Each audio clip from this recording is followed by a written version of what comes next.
नमस्कार, स्वागत है आपका हमारे खास कार्यक्रम हमारा मध्य प्रदेश में। मैं आपके साथ रवि राजपूत। वहीं बढ़ते हैं खबरों की ओर, जहां भिंड में सदर विधायक संजीव सिंह कुशवाहा उर्फ संजू ने शिक्षक दिवस के उपलक्ष्य में ऐतिहासिक शिक्षक सम्मान समारोह कराया, जिसको लेकर विधायक संजीव सिंह ने कार्यक्रम स्थल का निरीक्षण कर व्यवस्थाओं का जायजा लिया। विधायक संजीव सिंह ने बताया कि उनके द्वारा शिक्षक सम्मान समारोह 2018 से कराया जा रहा है। विधायक संजीव सिंह ने कहा कि भिंड कभी डाकुओं के नाम से बदनाम हुआ करता था, अब लगता है ऐसे सभी शिक्षकों के बदौलत भिंड शिक्षा के क्षेत्र में कई नए मुकाम हासिल कर रहा है। विधायक संजीव सिंह ने बताया कि शिक्षक दिवस के उपलक्ष्य में 5 सितंबर को संस्कृत मैरिज गार्डन भिंड में शाम 4 बजे विशाल शिक्षक सम्मान समारोह आयोजित किया जाएगा।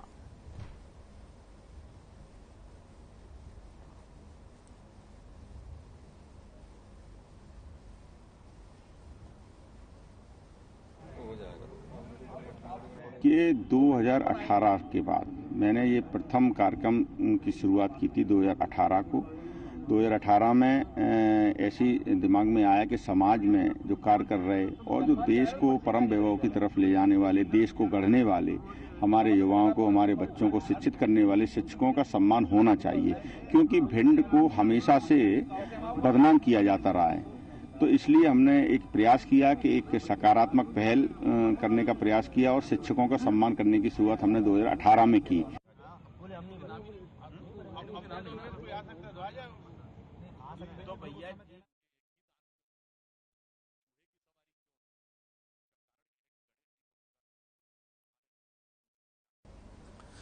बढ़ते हैं अगली खबर की ओर, जहां भिंड जिले के भरौली अम्मायन रोड पर एक चलती नैनो गाड़ी में अज्ञात कारणों के चलते भीषण आग लग गई और देखते ही देखते गाड़ी आग का गोला बन गई। गनीमत ये रही कि गाड़ी में सवार 5 लोगों ने कूदकर अपनी जान बचाई।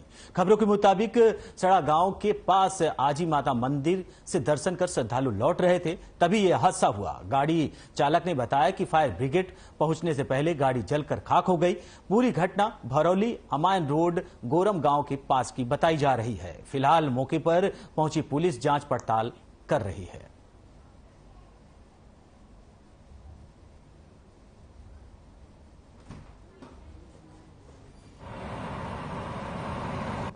अरे मंदिर पे गए थे जी, मंदिर से आ रहे थे, पता नहीं क्या वायरिंग शॉर्ट हो गई, क्या हो गई। हाँ, तो हादसा हो गया। कितने लोग बैठे थे? 5 लोग थे। तो सब सुरक्षित है? हाँ, फायर ब्रिगेड को फोन नहीं किया? फायर ब्रिगेड को फोन किए, 2 घंटे हो गए। क्या नाम है? कुलदीप सिंह राजपूत। गाँव कौन सा? बारौली। कुलदीप राजावत निवासी बारौली ने सूचना दी कि अपने परिवार के साथ आजी माता मंदिर गए थे दर्शन के लिए। दर्शन करके लौटते समय अचानक से गोरम ग्राम के आगे गाड़ी में शॉर्ट सर्किट हुआ और आग लग गई। फिर उन्होंने फायर ब्रिगेड को बुलाया। अब हमने देखी तो वहां धुआं पीछे। वहीं आगर जिला के कानड़ नगर में भादव महीने के पहले सोमवार पर बाबा कानेश्वर महादेव और भूतेश्वर महादेव शिव पहाड़ी में सवारी शुरू हो चुकी है। वहीं कानेश्वर महादेव मंदिर में पूजा अर्चना के बाद नगर भ्रमण के लिए शाही सवारी निकाली गई।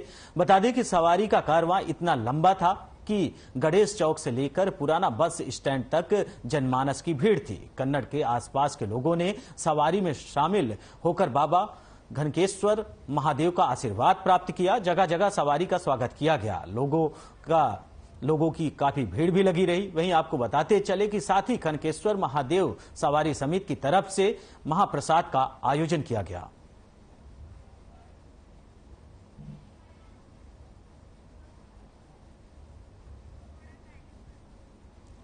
वहीं आपको बता दें कि कनकेश्वर महादेव मंदिर में आज भक्तों की भीड़ लगी रही। भक्त भारी तादाद में पहुंचे और जिसके बाद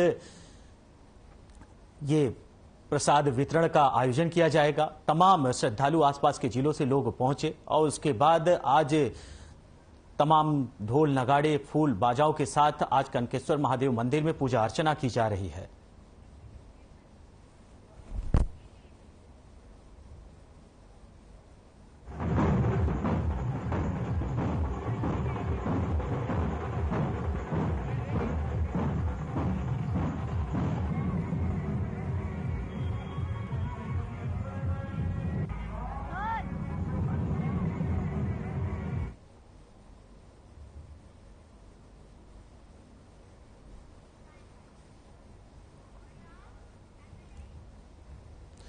वहीं मंगलिया में रहवासी संघ की वार्षिक बैठक आयोजित की गई। बैठक में विकास कार्य को संचालित करने के लिए नई समिति का गठन किया गया, जिसमें विशाल जायसवाल को दूसरी बार निर्विरोध अध्यक्ष चुना गया। वहीं इस अवसर पर स्थानीय लोगों ने जायसवाल का पुष्पमाला पहनाकर स्वागत किया।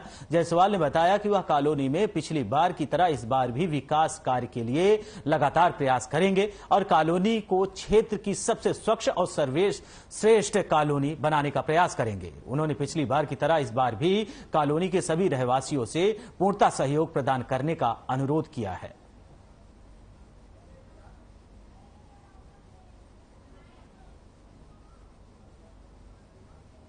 रहवासी समिति की आज जो मीटिंग में कॉलोनी के रहवासियों ने जो मुझे समर्थन देके अध्यक्ष पद का दिया है, इसके लिए मैं सभी कॉलोनी वासियों का, उनके रहवासियों का स्वागत करता हूं, उनका अभिनंदन करता हूं, उनको धन्यवाद प्रेषित करता हूं।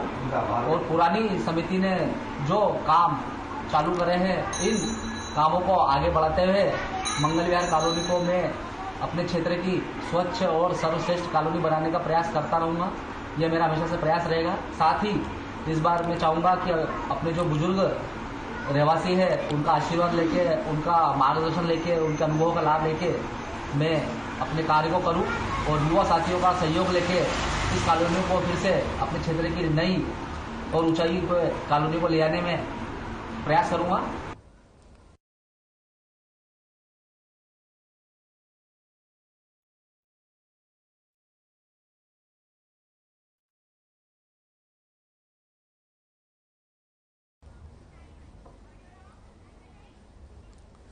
भाई आपको सीधे ले चलते हैं निवाड़ी, जहां सीएम शिवराज सिंह चौहान भूमि पूजन कर रहे हैं। उस दौरान वो क्या कुछ कह रहे हैं, आइए आपको सुनाते हैं।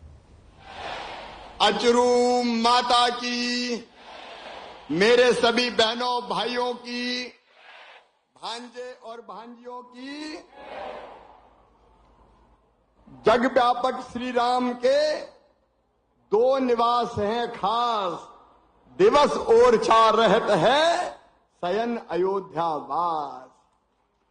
हमारे राम रजा दिन में अपने ओरछा में रहते हैं, रात में अयोध्या वास करते हैं। और दिन में जो राम रजा हमारे यहां रहते हैं, उनके लिए अब राम रजा लोग उन्हीं की कृपा से बन रहा है। मंगल भवन अमंगल हारी, दिरवऊ सो दशरथ अजर बिहारी। उनकी कृपा आप सब पे बरसे। इस अद्भुत कार्यक्रम में आज हमारे बीच उपस्थित हमारे बहुत वरिष्ठ नेता, केंद्रीय मंत्री, आपके लोकप्रिय सांसद डॉक्टर वीरेंद्र कुमार जी, इस जिले के प्रभारी मंत्री और प्रदेश के पीडब्ल्यूडी मंत्री, अत्यंत वरिष्ठ और सम्मानीय नेता श्री पंडित गोपाल भार्गव जी, हमारे वीरेंद्र जी, अखिलेश अयाची जी जिलाध्यक्ष भारतीय जनता पार्टी, अनिल जैन जी विधायक निवाड़ी, शिशुपाल जी विधायक पृथ्वीपुर, हमारे मंच पर विराजमान जिला पंचायत के अध्यक्ष सरोज जी, भाई मुकेश जी, रोहन जी, मंगेश जी, पवन जी, गणेशी लाल जी, ओम प्रकाश जी, पांडे जी, नंदराम जी, नंद किशोर जी, ब्रिज किशोर जी। अब चूंकि समय कम है, मुझे नीमच जाना है, इसलिए मंच पर विराजमान हमारे सभी आदरणीय वरिष्ठगण और भगवान के सभी भक्त बहनों और भाइयों, आप सबको दोनों हाथ जोड़ के प्रणाम करता हूं। आप सबको दोनों हाथ जोड़ के नमस्कार करता हूं। जान राम सेवा सरस, समझ करब अनुमान, न जाने आज कितने जीवन के पुण्यों का उदय हुआ है कि आज हम सबको ये सौभाग्य मिला है कि राम रजा जो हमारे आराध्य है, अरे राम हमारे प्राण हैं, राम हमारे अस्तित्व है, राम हमारे रोम रोम में रमे हैं, राम हमारी हर सांस में बसे हैं। बिना राम के ये देश जाना नहीं जा सकता। राम हमारे अस्तित्व, राम हमारे आराध्य, राम हमारे प्राण और राम हमारे भगवान हैं। बोलिए राम रजा सरकार की। और वो राम आज सबसे पहले मैं कुंवर गणेश रानी गणेश कुमारी जी को, रानी गणेश कुंवर जी को प्रणाम करता हूं, राजा मधुकर शाह को प्रणाम करता हूं। मेरे बहनों और भाइयों, ये रानी गणेश कुंवर थी, कुंवर गणेश, जिनने अयोध्या से भगवान राम को यहां लाने का संकल्प लिया था। एक बार उनके पति थे मधुकर शाह जी, शायद 1524 की बात है, आज से 700-800 साल पहले की, तब वृंदावन जाने की बात कही थी।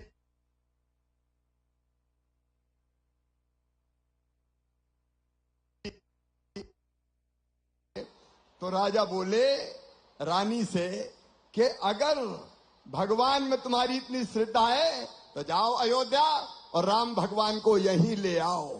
रानी ने तय किया, रानी गणेश कुंवर जी ने, कि मैं अयोध्या जाऊंगी और भगवान राम को लेके आऊंगी। और रानी चल पड़ी अयोध्या। अयोध्या पहुंची और सरयू के किनारे, सरयू नदी है, सरयू नदी के किनारे भगवान राम से प्रार्थना करने लगी, हे भगवान मेरी लाज बचा लो, मेरे साथ अयोध्या से ओरछा चलो। 7 दिन हो गए, 7 दिन, लेकिन भगवान राम दिखे नहीं, भगवान राम ने सुनी नहीं। तो कहते हैं 7वें दिन रानी ने सरयू में कहा कि अब बेकार है, मेरी जिंदगी बेकार है, भगवान मेरी सुन ही नहीं रहे, तो मैं अब जीवित नहीं रहूंगी, प्राण त्याग दूंगी। ये कह के रानी ने सरयू नदी में छलांग लगा दी। लेकिन छलांग न लगाते ही कहते भगवान राम बाल रूप में रानी की गोद में आके बैठ गए कि मां मैं आ गया तेरे पास। रानी गदगद हो गई। जोर से ताली बजाओ।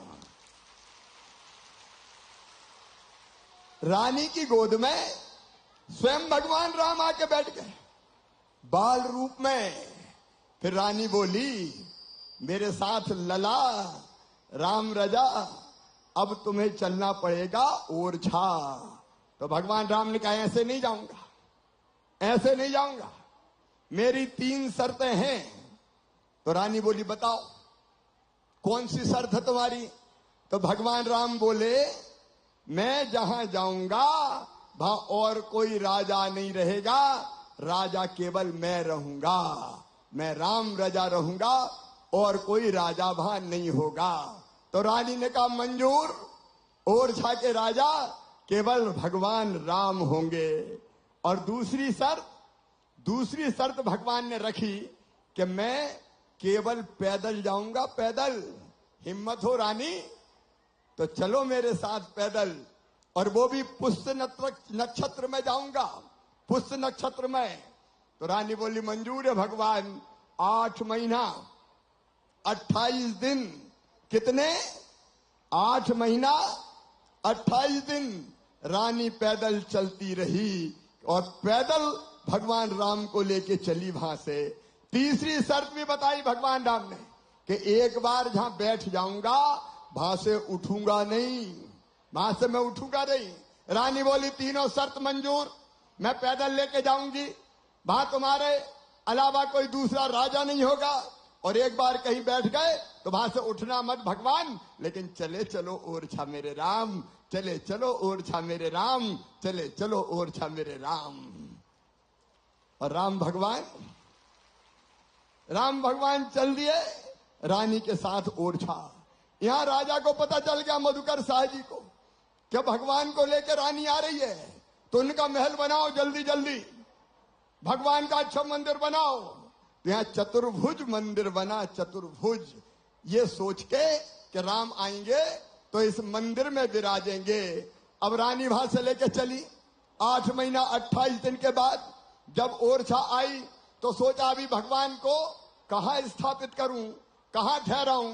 तो रानी की रसोई थी, तो रानी ने सोचा अभी तो यहीं रख देते हैं, बाद में फिर चतुर्भुज मंदिर ले चलेंगे।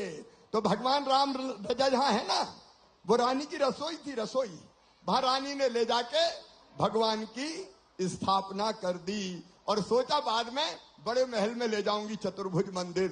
और जब मंदिर तैयार हो गया तो बहुत कोशिश करी कि चलो बड़े मंदिर, चलो बड़े मंदिर, लेकिन राम लला ने कह दिया था, राम रजा ने, कि एक बार बैठ जाऊंगा तो उठूंगा नहीं, अब मैं नहीं जाने वाला, अब मैं नहीं जाने वाला, अब तो मैं यही रहूंगा। और तब से सब लोगों ने मान लिया कि भगवान राम अब दूसरी जगह नहीं जाएंगे, यहीं रहेंगे। और तब से ये ओरछा में राम रजा विराजे हैं। हम सब पे आशीर्वाद की वर्षा कर रहे हैं और उनके दर्शन करके हम धन्य हो रहे हैं। बोलो राम रजा सरकार की। आज राम रजा सवेरे में गया था महाकाल महाराज के मंदिर और मैंने वहां हाथ जोड़ के प्रार्थना की महाकाल महाराज से कि हे महाकाल महाराज, मेरे मध्य प्रदेश में, मेरे देश में पानी की वर्षा करवा दो। फसलें सूखने लगी है, किसान परेशान हो रहे हैं, जनता परेशान हो रही है। वहां मंदिर में अनुष्ठान हो रहा है, पूजा हो रही है और यह राम रजा के दरबार में भी मेरे किसान भाइयों, मैं भगवान से यही प्रार्थना करता हूं, कर दो बारिश मेरे भगवान राम, राम रजा पानी बरसा दो ताकि किसान की फसलों को नई जिंदगी मिल जाए, किसानों को नया जीवन मिल जाए। और मैं भी वहां पूजन करके आ रहा हूं। आप सबसे भी मैं अपील कर रहा हूं, अपने अपने गांव में आज कल में आप भी पूजन करके भगवान से प्रार्थना करो कि जल की वर्षा हो जाए, पानी बरस जाए। प्रार्थना में बड़ी ताकत होती है। भगवान हमारी जरूर सुनेंगे। अकाल ना आए मेरे भगवान, मेरी जनता को राहत दे दो, मेरी जनता सुखी रहे, सबका मंगल हो, सबका कल्याण हो। ये कृपा कर दो मेरे राम, ये कृपा कर दो, ये मेरी प्रार्थना है। बोलो सब अपने अपने मंदिर में गांव में पूजा करोगे? सब जोर से बताओ, अपने अपने मंदिर में गांव में पूजा करेंगे? हम सब पूजा करेंगे, लेकिन एक बात और सुन लेना, हम पूजा भी करेंगे लेकिन मैं कर्म भी करूंगा, मैं कर्म भी करूंगा। मेरे किसान भाइयों, अभी नहीं बेटा, ये नीचे रख दो, मैं भाव भरे हृदय से बोल रहा हूं, बाद में डिस्टर्ब मत करो बिल्कुल। ये राम रजा लोक का भूमि पूजन है। सुनो किसान भाइयों और मध्य प्रदेश के किसान भाइयों, ये सुन लेना, कितना भी बड़ा संकट आए घबराना मत। राम रजा की शरण में हमें महाकाल महालोक भी गए, अजरू मैया से भी प्रार्थना कर रहे हैं, लेकिन सुन लेना किसानों, घबराना मत। तुम्हारा मुख्यमंत्री शिवराज सिंह जिंदा है, इस संकट के पार में निकाल के ले जाऊंगा भगवान की कृपा से। जो करना पड़े करेंगे। कल रात को ही मैंने समीक्षा की कि बिजली ज्यादा हम कैसे लाएं, पानी जरा नहीं पूरा, सावन सूखा चला गया, तालाब अभी भरे नहीं है, बांध अभी भरे नहीं है, पानी की बिजली बन नहीं रही है और पूरे देश में यह हालत है। तो बिजली की खपत बढ़ गई, 10,000 मेगावाट की जगह 15,000 मेगावाट बिजली की जरूरत है। लेकिन मैं दिन और रात एक कर रहा हूं, जहां से मिलेगी, जैसे मिलेगी, मैं भरपूर बिजली लाने की पूरी कोशिश करूंगा ताकि आपको फसल बचाने के लायक बिजली हम दे सके। कोई कसर नहीं छोड़ूंगा। रात को जाकर फिर मैं मीटिंग करूंगा। और दूसरे, भगवान की कृपा रहेगी, अकाल नहीं पड़ेगा, लेकिन संकट कोई भी आ जाए तुम्हें मैं निकाल के ले जाऊंगा भगवान की कृपा से। कसर नहीं छोड़ूंगा, कसर नहीं छोड़ूंगा।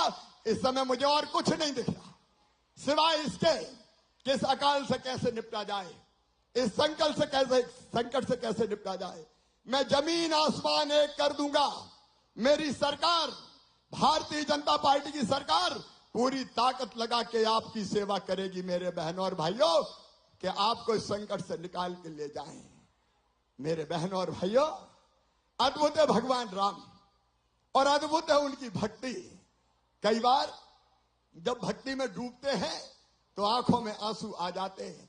मैं आपसे अपील करना चाहता हूं, भगवान है, उनका अस्तित्व है, उनकी कृपा बरसती है, बस सच्चे मन से उनकी भक्ति, सच्चे मन से उनकी भक्ति करना चाहिए। और भक्त कैसे होना चाहिए? जैसे भक्त बजरंग बली, जैसे हनुमान जी एक बार सीता मैया का दरबार, भगवान रामचंद्र जी का दरबार लगा था। मैया सीता, भैया लक्ष्मण, भरत, अंगद, नल, नील, जामवंत, शत्रुघ्न, द्विविद सब बैठे थे।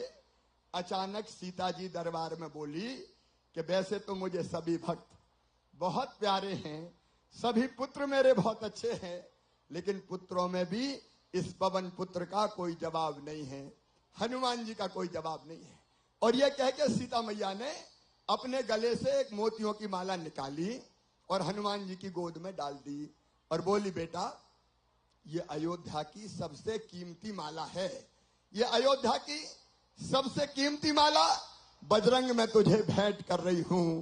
हनुमान जी ने माला उठाई, उल्टी पलटी, देखी, फिर माला तोड़ दी। माला तोड़ के माला का एक गुरिया निकाला, मोती, मोती तोड़ा, देखा, फेंक दिया। फिर दूसरा मोती निकाला, तोड़ा, देखा, फेंक दिया। तीसरा मोती निकाला, तोड़ा, देखा, फेंक दिया।